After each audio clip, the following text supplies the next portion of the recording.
And without further ado, I'd like to introduce this great historian, this Detroit historian, this Detroit icon, giving his flowers now, the great Michael Imhotep.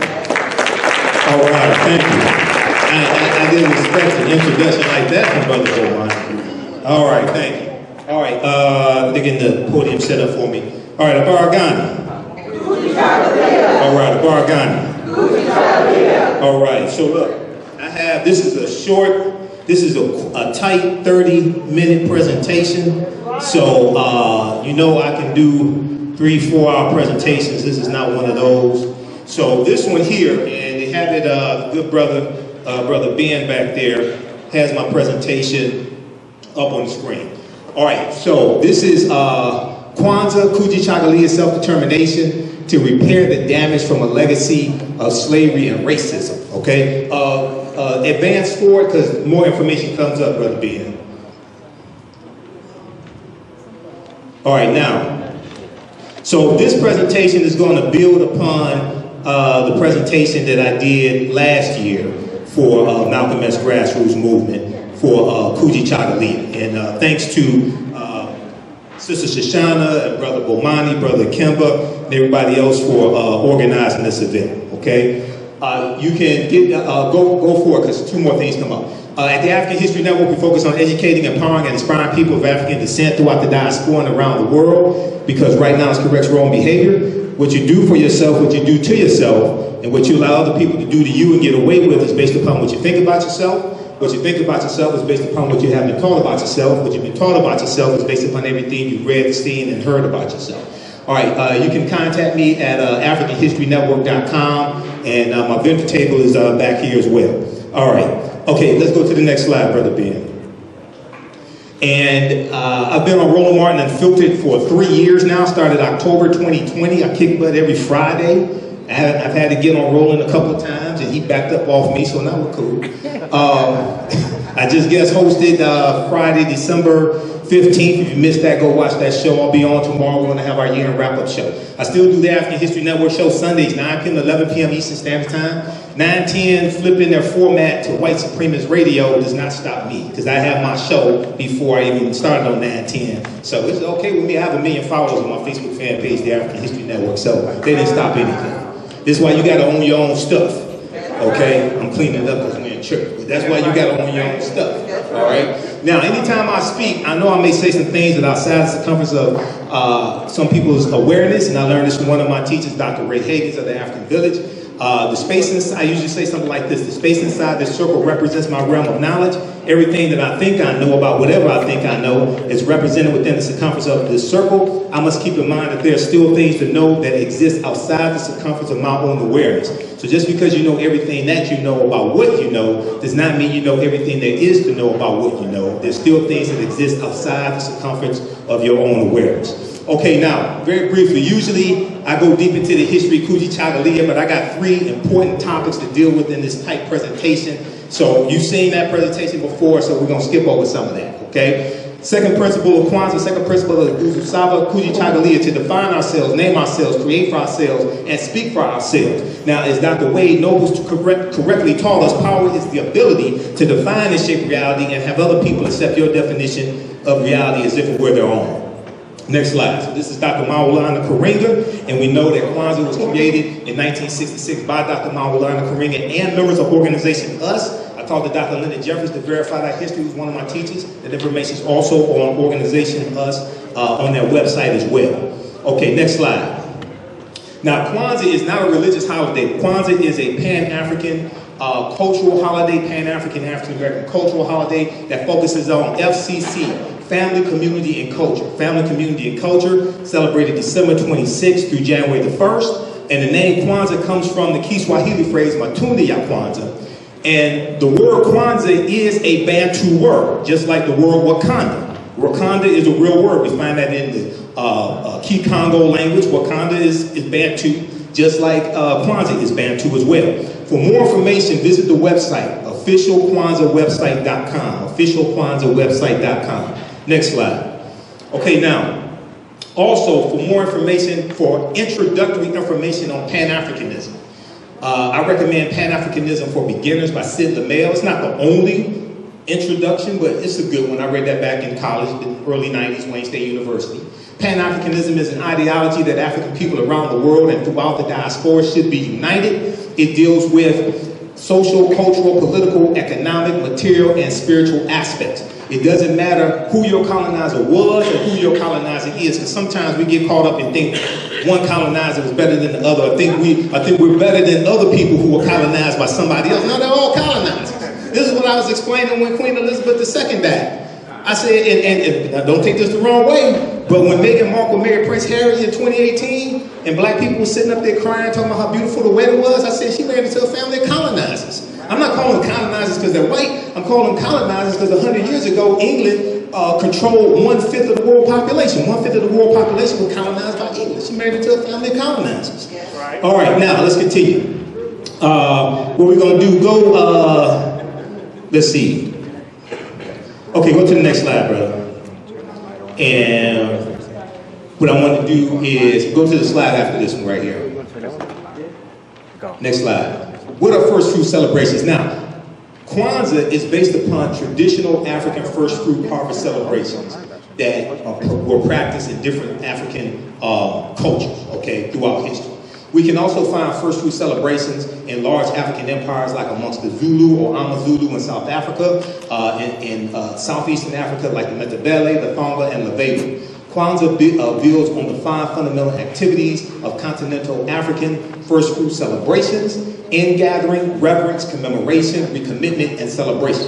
Now, in preparation for me to talk about that history of Kwanzaa, I read Dr. Maulana Karinga's book, The African American Holiday of Kwanzaa, A Celebration of Family, Community, and Culture. This comes from pages 16 through 17, but I read the whole book. Go read that, because a lot of people say Kwanzaa is made up and different things like that. Next slide.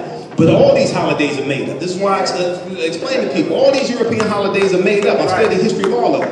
Read Dr. Shakamusa Barashango's book, African People and European Holidays and Mental Genocide, book 1 and book 2. This is book 1 here on the screen.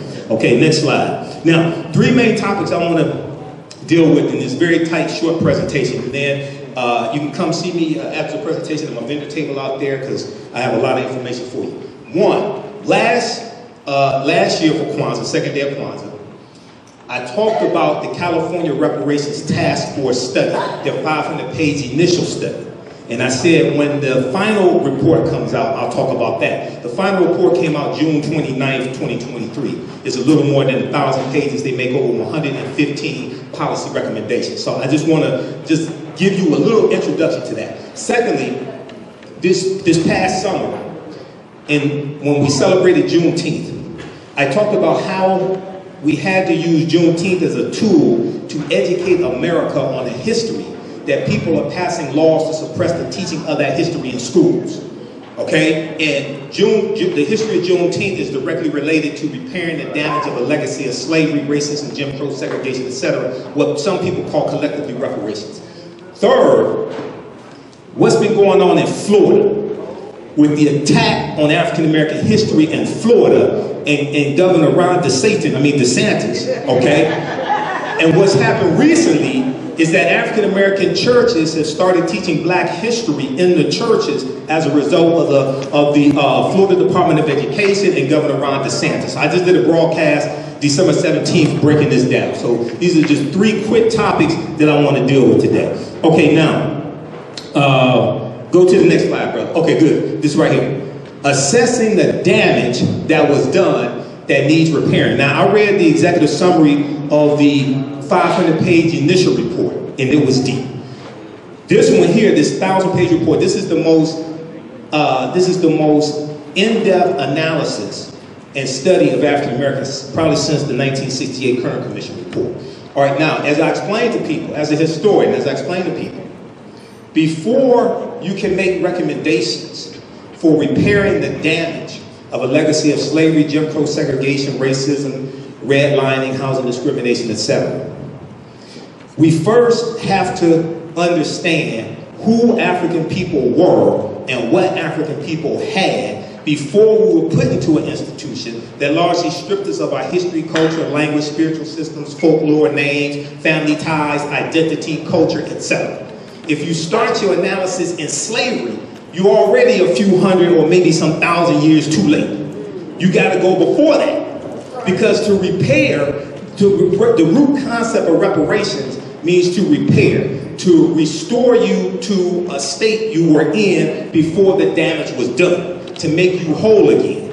If you just look at us as enslaved people, you're going to miss a whole lot of this, okay? Number one. Number two, the California Reparations Task Force, the report they released June 29, 2023 is a little more than 1,000 pages. Read this article from CNN.com. California Reparations Task Force releases final set of recommendations, June 29, 2023, and they have the link to the full 1,000-page studies, broken down by chapters as well, and I've been going through looking at a lot of it. Next slide. A task force examining reparations for black residents in California. Now, African Americans are only about 6% of the population in California, and only about 6% of the population in San Francisco, right? In California, released this final report Thursday, June 29, 2023, with more than 115 policy recommendations for how the state should compensate those harmed by slavery and historical atrocities. Now, as I try to explain to a lot of people, and I've been on some panels, I was on the Tammy Mack show, The Business of Being Black, on the Fox Soul TV network. That show isn't on anymore. But as I try to explain to people, because I teach this history, California does not have a deep history of slavery like Mississippi, Alabama, Texas, anything like that. You know, they have, California comes into the Union in 1850 as a free state. They have some estimates are between 1,500, some say as many as 4,000 African people in semi-slavery. That's for maybe 15 years to 1865 when Georgia ratifies the 13th Amendment, December 6, 1865. California is not Texas. In June of 1865, when Major General Gordon Granger goes into Texas to deliver General Order Number 3, there are 250,000 enslaved African people in Texas. Okay, California is not Texas. You have to understand the history of these individual states. This is what I'm trying to explain to people here in Michigan. 1837, when Michigan became a state in the Union, when Michigan abolished slavery and became a state in the Union, at best, and I'm being generous, at best, they had 100 enslaved Africans in Michigan. Michigan is not Mississippi, even though there was racism here. Michigan is not Mississippi. So you have to really understand specifically what it is that you're talking about. Okay, now, next slide. Okay, all right, so recommendations, and let me catch up with this here. Recommendations in the landmark report comprised of more than 1,000 pages and included recommendations for reforms linked to healthcare, housing, education, and criminal justice, among other areas. Read this article here. Yeah, okay, the same one. California Reparations Task Force releases final set of recommendations, June 29, 2023. Next slide. Okay, the task force hired a panel of experts, including economists, to calculate what black Californians have endured. Through their formula, they determined that an eligible person could be owed up to an estimated $1.2 million. Now, they outlined 12 harms, 12 documented harms, and laid out the historical and legal argument behind that. They said there's more than 12 harms, but they wanted to focus on those 12, and then the 115 policy recommendations specifically address those 12 harms. The formula includes dollars lost because of race-based health disparities, mass incarceration, housing discrimination, unjust land seizure, and other harms that had major impacts on black Californians. And what they do is, for each one of these harms, they show what happened nationally and how African Americans were harmed nationally by those harms, and then specifically California. Okay, next slide. In the case of monetary reparations, only those individuals who can demonstrate that they are the descendant of either an enslaved African American in the U.S. or a free African American living in the U.S. prior to 1900 should be eligible to report savings. Now, the reason why they had to do it like that is because in the state of California, they have a state law, like a lot of states do. Race-based policies are illegal. It's illegal in the state of California, as well as federal law, to have policies for only one race of people. So the way they have it set up, and Camila Moore, who's an attorney, is the chairwoman of the commission. They have it set up by lineage, and they're trying to, because They're trying to structure this because they know it's going to be challenged in court. Whatever happens, they know it's going to be challenged in court. If affirmative action for college admissions gets overturned by a 6-3 conservative Supreme Court, you think this won't be challenged? Absolutely. If an executive order to forgive student loans gets challenged in court, and that was going to disproportionately benefit African Americans, it was going to lift 500,000 African American families who are in poverty. It would take them, I mean, not poverty, it would take them from a negative net worth to a positive net worth. That one executive order. If that gets overturned and that gets challenged in court, you think this won't be challenged? So they're trying to structure it so that it can withstand legal challenges. This is what I'm trying to explain to all the hashtag cut the check people. They don't seem like they really understand this. Now, at the federal level, race-based policies are illegal at the federal level. And I found this out when, some years ago, I was on a committee to write an executive order 22 here in the city of Detroit, under Kwame Kilpatrick. And one of the first things corporate counsel said was it's illegal to have policies for one race of people. She was citing federal law. Read this. How many people read the 1964 Civil Rights Act?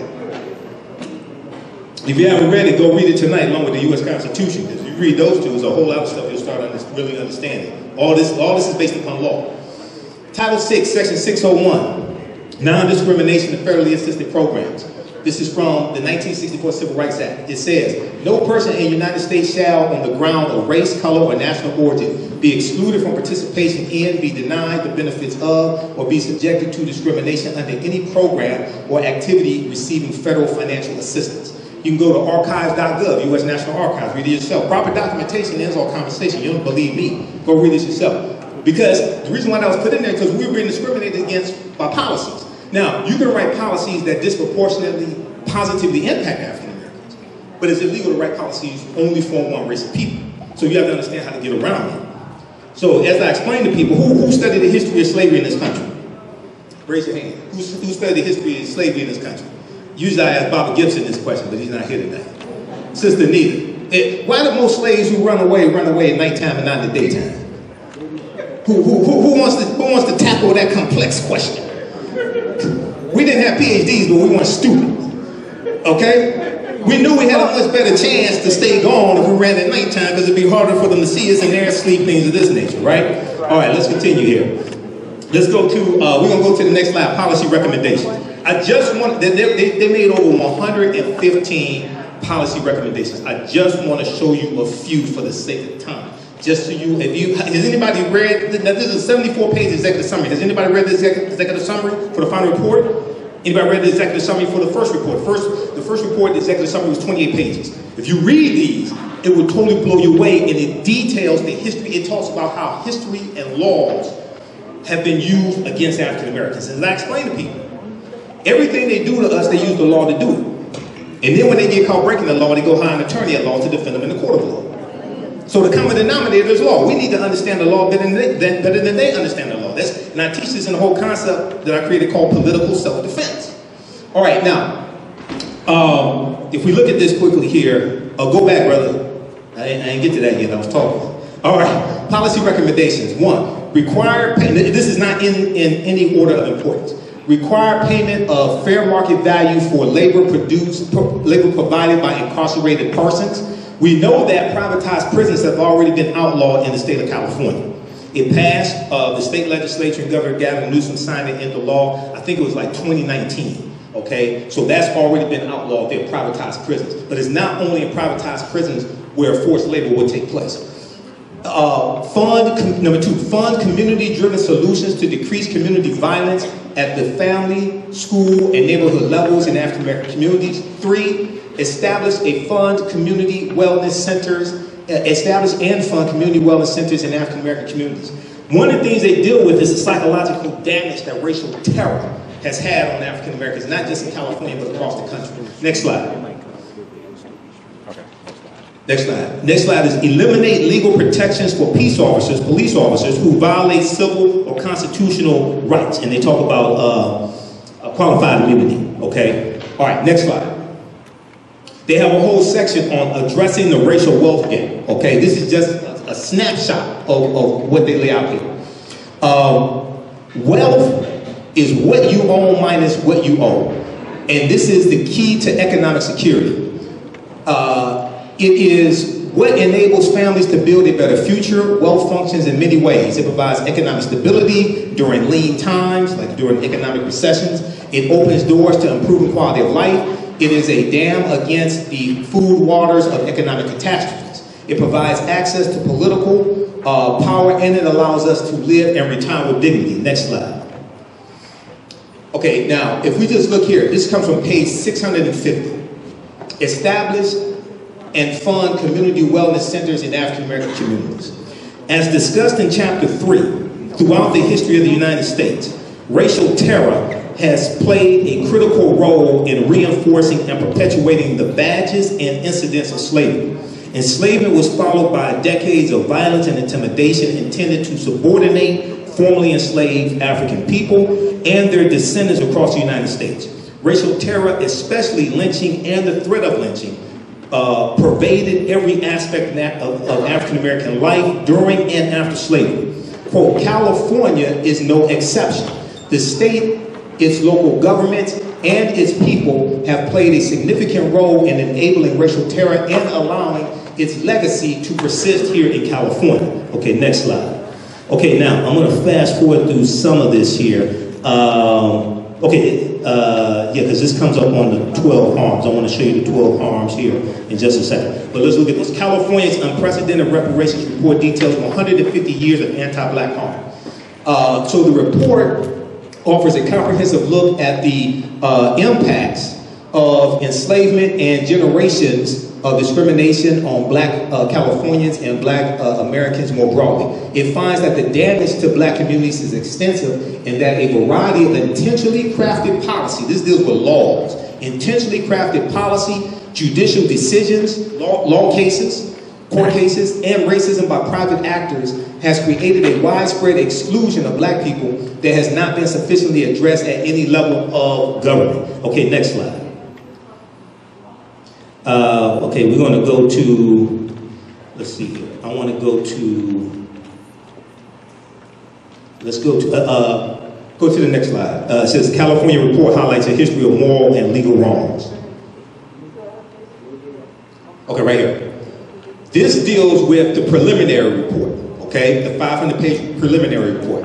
Over 13 chapters and about 500 pages, the interim report's authors recount the moral and legal wrongs the American and Californian governments have inflicted upon their own black citizens and residents, noting how slavery and subsequent discrimination have exposed black communities to racial terror and political disenfranchisement, left them with inferior outcomes in health and wealth building, and relegated them to segregated neighborhoods and schools. Okay, next slide, right here. So these are the 12 harms that they lay out.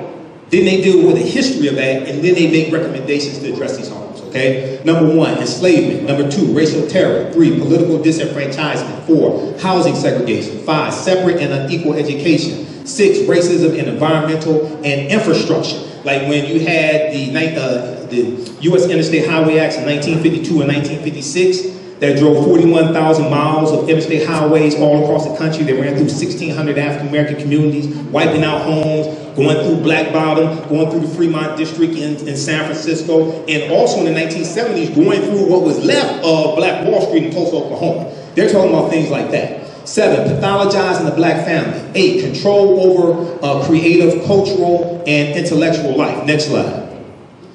Number 9, stolen labor and hindered opportunity. 10, an unjust legal system. 11, mental and physical harm and neglect. 12, the racial wealth gap. Okay? Okay, next slide. Now, there's a good article from AssociatedPressNews.com. I talked about this on Faraji Muhammad's show, The Culture, on Roland Martin's Black Star Network. And I've talked about this on my show as well. There was a study that came out, the Pew Research Study 2021. 30% of Americans are against reparations. I'm sorry. 2/3 of Americans are against reparations. Only 30% of Americans are for reparations. Only 30% of U.S. adults surveyed by Pew Research Center in 2021 supported reparations for slavery in some way for descendants of formerly enslaved people. 77% of whom were African Americans who support reparations. Support among Latinos and Asians was 39% and 33% respectively, and white Americans had the lowest rate of support at 18%. I wonder why. Now, also, there's a study that came out in April 4th, 2018. the 60th anniversary of the assassination of Dr. King. And this was I think this was a Gallup poll. 40% of white Americans felt that African Americans could be equally as successful as white Americans if we just tried hard. I'm serious. Go research this. Don't take my word. Go research this. I've talked about this before on my show. 40% of white Americans felt that African Americans could be equally as successful. They skip over history of racism, discrimination, they skip over the Homestead Act of 1870 that gave 270 million acres of land, okay, for 124 years. They skip over things like this. They skip over 246 years of slavery, okay. But this is who you're dealing with, okay. All right, next slide. Now, I was on a panel discussion for equal justice. Which one was this? This was for another social justice. It was environmental justice organization. It was a couple of years ago, and I was on a panel with African Americans and Native Americans, and we were dealing with a shared struggle, a shared history, and a shared fight for reparations and Native Americans getting their land back, things like this. And the question came up: why haven't African Americans received reparations? Here's just a few reasons. Okay, one, Americans are very ignorant of history. Seriously, regardless of race, Americans are very ignorant of history. Two, the real history of this country and harm that the legacy of slavery has done is not taught in schools. And now you have a new attack, this whole anti-critical race theory attack, which is suppressing this teaching. And the sister to that attack is the big lie with the voter suppression laws that are being passed and have been passed, especially after the 2020 election. Now, three, even though progress is being made, many African Americans don't understand how to give reparations, law, and the legislative process. Four, most of the arguments for reparations are moral arguments, not legal arguments. Laws get challenged in court and can be overturned. All you do, look at the executive order for student loans, okay? That was a good legal argument, but you're dealing with a 6-3 conservative court. There's a whole history of why 6-3 goes back to 2016. Nobody wanted to listen to me. I tried to tell you. Okay, this next slide. So I'm about to wrap this up. Let's see. Read this article here. Now, this is a good piece from CBSNews.com. A crisis of civic education. Most Americans don't know what's in the U.S. Constitution. And they go out on the street and ask a number of people basic things about the U.S. Constitution. How many members in the House of Representatives are there? How many branches of the federal government are there? How many Supreme Court justices are there? A lot of people are just clueless, okay? When asked how many people are in the House of Representatives, one woman guessed and said 12. That's 435. One woman said 12. Another answered that she didn't know. One man guessed 80 and asked the same question. Well, it's 434 because little Georgie got kicked out. Okay. Now, these questions are all stuff Americans learned or should have learned a long time ago, but many people tend to forget this information, and many Americans have not read the Constitution in years of ever. So go to LOC.gov, Library of Congress website, and also archives.gov, read the U.S. Constitution. Especially if you read like the 12th Amendment, which changed the Electoral College, then you start understanding, oh, that's how it works. That's why they have voter suppression in Michigan, Wisconsin, and Pennsylvania. Because it's not the national popular vote that matters, it's the popular vote per state. And, you know, everybody know how the Electoral College works? And you know it's tied to the census. Yes. Yes. Right. And you know that the census distributes $1.5 trillion per year for 10 years based upon census results. Yes. Yes. See, I'm talking to the right audience. All right. Now, okay, let's go to the next slide. This study right here, one of the things I've been talking about is because so many people are challenged when it comes to history. Okay, now go to the next one. It says racism has cost the U.S. $16 trillion. Because we got to fast forward. Go to the next one. Right here. Start right here. This is an example of what I'm talking about. Okay. When you study the history of racism, especially anybody ever studied Bacon's Rebellion, 1675, 1676 in the County of Virginia, and it was a rebellion against the wealthy Virginia tobacco plantation owners. There was a rebellion by enslaved African people, free African Americans, white indentured servants, poor whites. And in December 1675, they burned down the town of Jamestown, Virginia. You ever studied that? Bacon's Rebellion? Now, I don't know if that was the inspiration for the song, The Roof is on Fire, but I think it may have been. This study right here from Citigroup Bank shows how racism is hurting everybody. But if you understand why the term white was introduced into the county of Virginia after Bacon's Rebellion and then through the other counties, it was to put the poor white people on team white to fool them so they can keep oppressing them, and they put laws in place that treated poor whites and enslaved Africans or African people differently. Racism has cost the U.S. $16 trillion Citigroup fines. This is from CBSNews.com, September 23rd, 2020. America could have been $16 trillion richer if not for inequities in education, housing, wages, and business investments between black and white Americans over the past 20 years. Not 246 years. They're just looking at from the year 2000 to about 2019.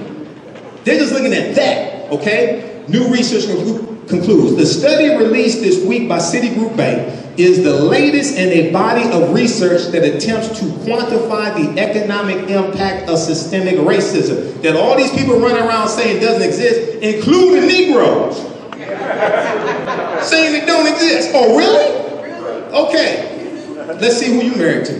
Now, Citigroup arrived at a $16 trillion figure after estimating. Next slide. After estimating,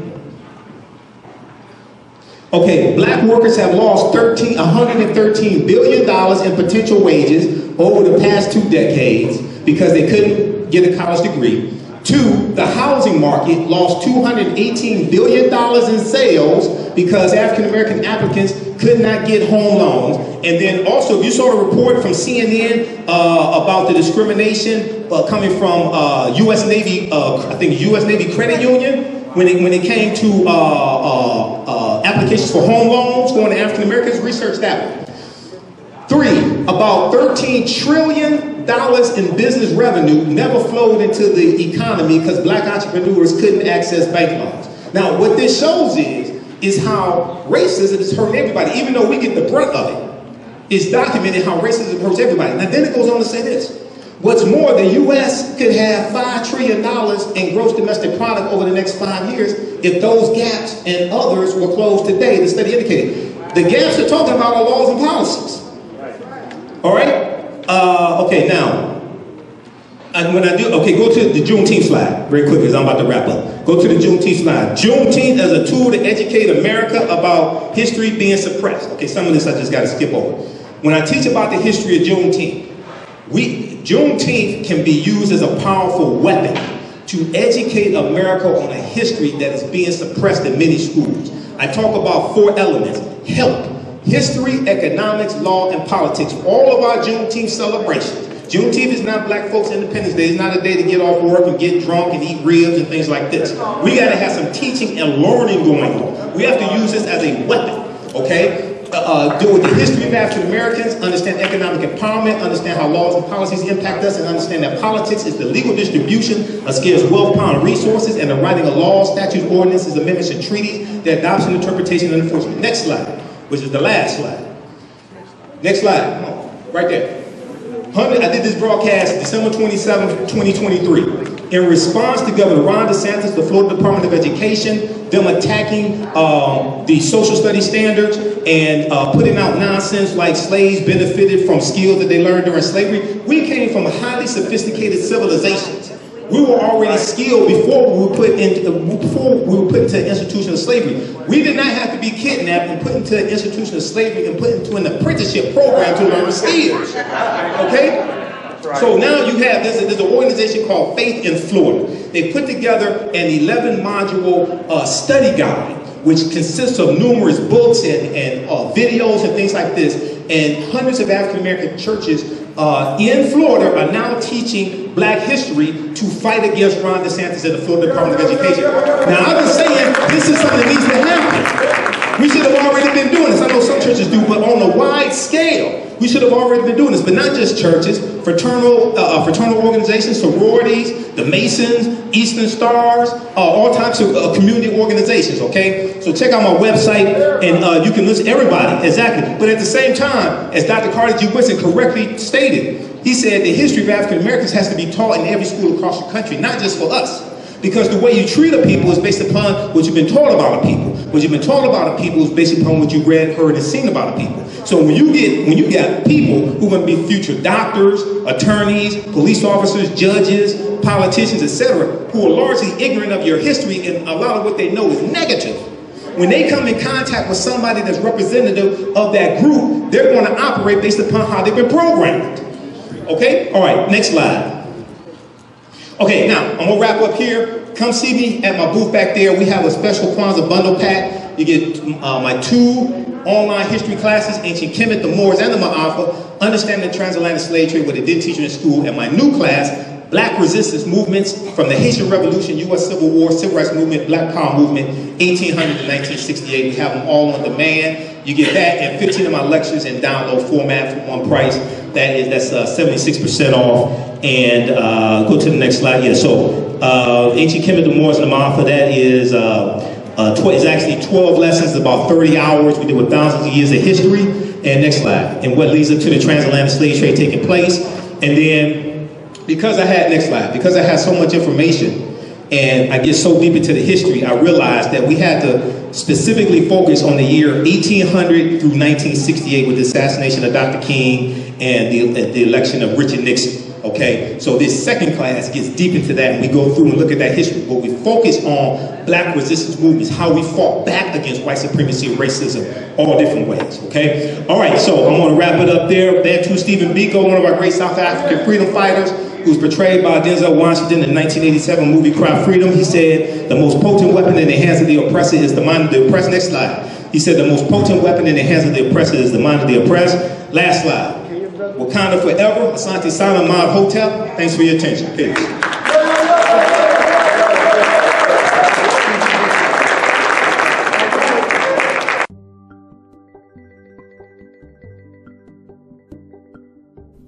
Hotep, everybody. This is Michael Imhotep from the African History Network. Our Kwanzaa online history course bundle pack is on sale right now. We have a fantastic promotion for you. Get our bundle pack of 2 online history courses that I teach, as well as my 15 lecture downloadable bundle, African History Awakens the African Mind from Mental Death. These are both from me, Michael Imhotep. They're on sale right now for only $100. That's 76% off. My first online history class is Ancient Kemet, the Moors, and the Maafa, Understanding the Transatlantic Slave Trade, what they didn't teach you in school. Kemet is one of the original names for Egypt. We deal with thousands of years of history and what leads up to the transatlantic slave trade taking place. I do a PowerPoint presentation. We have book references, articles. There's about 100 articles that we cover in the class, over 200 slides that I put together as well.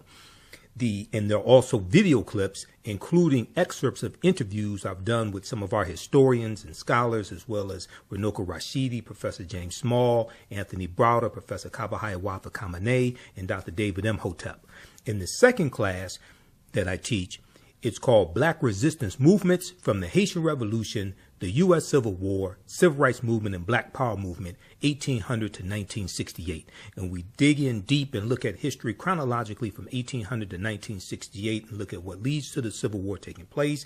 We study the Jim Crow era, the Reconstruction era, 1865 to 1877, World War I, World War II, Civil Rights Movement, Black Power Movement, and the Great Migration, 1915 and 1970, to understand what happened to us after slavery ended, what were the laws and policies put in place to put us where we are today, to understand where we need to go from here.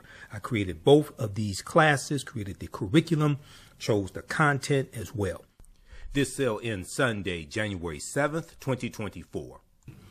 Visit our website, AfricanHistoryNetwork.com, AfricanHistoryNetwork.com. You'll see the promotion at the top of the page. As soon as you register, you can start watching the content. You can join us for our next online class live Sunday, January 7th, 2024 at 2 p.m. Eastern Standard Time. You can watch all of these classes on demand, and even after the course is over with, you don't lose access.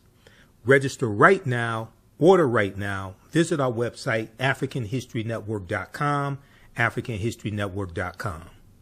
This sale ends Sunday, January 7th, 2024. Also, if you'd like to stop it for information, you can support the African History Network, $, the AHN show through Cash App, $, the AHN show through Cash App, also through PayPal, paypal.me/the AHN show. This helps us keep doing the research, stay on the air, keep broadcasting, pay some of the bills. All right, we have to get out of here. Remember, right now, it's correct wrong behavior is not over till we win. Wakanda forever.